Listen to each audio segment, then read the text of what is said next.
Halo semuanya, kami kelompok Yaudah akan menjelaskan hasil dari diskusi kami. Pembahasan kami mengenai kemiskinan dan ketimpangan ekonomi yang ada di Indonesia. Sebelumnya, izinkan kami memperkenalkan diri. Yang pertama, Leonita Sukraswara Siwi. Selanjutnya, Sarah Melisa Simorangkir. Dan yang terakhir, Ora Cahya Amalia Balgis. Selanjutnya, mari kita simak video berikut bersama-sama. Pemirsa, inilah headline news. Tingkat kemiskinan Indonesia tercatat menurun. Namun ironisnya, ketimpangan antara si kaya dan si miskin justru meningkat, bahkan melampaui masa puncak pandemi COVID-19. Tingginya rasio ketimpangan ini pun menjadi alarm keras bagi pemerintah untuk memastikan pemerataan ekonomi bagi seluruh rakyat Indonesia.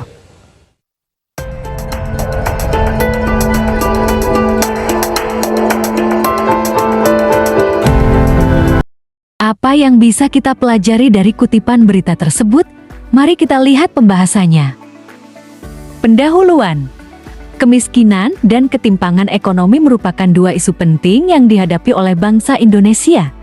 Meskipun kita telah mencatat kemajuan besar dalam bidang ekonomi, namun masih banyak warganya yang hidup di bawah garis kemiskinan atau mengalami ketimpangan dalam distribusi sumber daya. Oleh karena itu, analisis mendalam atas faktor-faktornya, dampaknya, serta strategi pengatasannya diperlukan agar kita bisa membawa masyarakat Indonesia menuju kesempurnaan. Jenis-jenis kemiskinan. Pertama, kemiskinan absolut. Ketidakmampuan memenuhi kebutuhan dasar minimum, diukur berdasarkan garis kemiskinan. Kedua, kemiskinan relatif. Kemiskinan dibandingkan dengan standar hidup masyarakat sekitar. Ketiga, kemiskinan struktural, disebabkan oleh ketidakadilan sistem ekonomi dan sosial. Keempat, kemiskinan kultural, berasal dari budaya atau kebiasaan yang menghambat upaya peningkatan hidup. Kelima, kemiskinan siklus, bersifat sementara akibat faktor tertentu seperti krisis ekonomi atau bencana. Keenam, kemiskinan musiman, terjadi akibat pekerjaan musiman seperti dalam sektor pertanian. Ketujuh, kemiskinan individu, didorong oleh faktor personal seperti usia, kecacatan, atau penyakit. Faktor penyebab. Beberapa faktor utama yang menyebabkan kemiskinan dan ketimpangan ekonomi di Indonesia antara lain: A. Kurangnya akses pendidikan. Akses pendidikan yang tidak merata menjadi salah satu pemicu utama kemiskinan. Orang-orang yang tidak memiliki kesempatan untuk belajar secara formal cenderung kurang terdidik dan memiliki keterampilan yang minim. Hal ini membuat mereka sulit bersaing dalam pasar kerja modern. B. Keterbatasan lapangan kerja. Lapangan kerja yang tersedia seringkali tidak sesuai dengan keterampilan yang dimiliki oleh individu-individu muda. Banyaknya tenaga kerja tanpa keterampilan yang spesifik membuat mereka sulit mendapatkan pekerjaan yang layak gaji. C. Ketidakadilan sosial. Distribusi kekayaan yang tidak adil juga turut meningkatkan ketimpangan ekonomi. Kelompok-kelompok minoritas seringkali diperalat sistem ekonomi kapitalistis tradisional yang cenderung menguntungkan golongan elit. D. Struktur agraris yang tertinggal. Struktur agraris yang belum maju juga ikut andil dalam menjaga status quo kemiskinan pedesaan. Pertanian subsisten yang tidak efisien dan teknologi yang mundur jauhnya dari standar global membuat petani-petani lokal semakin sulit bertahan. K. Peraturan dan politik yang kurang efektif. Peraturan-peraturan dan politik yang dirancang untuk mengatasi kemiskinan kadang-kadang malah gagal efektif karena kurangnya implementasi yang baik pada lapangan. Upaya mengatasi ketimpangan sosial dan kemiskinan memerlukan pendekatan holistik, seperti: pertama, akses pendidikan. Meningkatkan pendidikan berkualitas dan terjangkau untuk mobilitas sosial. Kedua, kesempatan kerja dan pelatihan. Menciptakan lapangan kerja dan pelatihan vokasi sesuai kebutuhan pasar. Ketiga, dukungan kewirausahaan. Mendukung UMKM dengan pelatihan dan akses permodalan. Keempat, perlindungan sosial. Bantuan tunai, subsidi, dan asuransi untuk kelompok rentan. Kelima, pembangunan daerah tertinggal. Membangun infrastruktur dan investasi di daerah tertinggal. Keenam, reformasi pajak. Kebijakan pajak progresif untuk distribusi kekayaan lebih adil. Ketujuh, akses kesehatan. Memperbaiki akses kesehatan yang terjangkau dan berkualitas.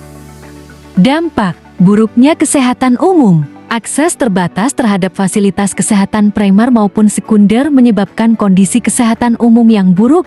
Infrastruktur medis yang lemah membuat orang-orang rentan terhadap penyakit kronis dan akibatnya, rendahnya tingkat pendidikan. Anak-anak dari keluarga miskin sering harus berhenti sekolah guna bekerja demi membiayai keluarga sendiri.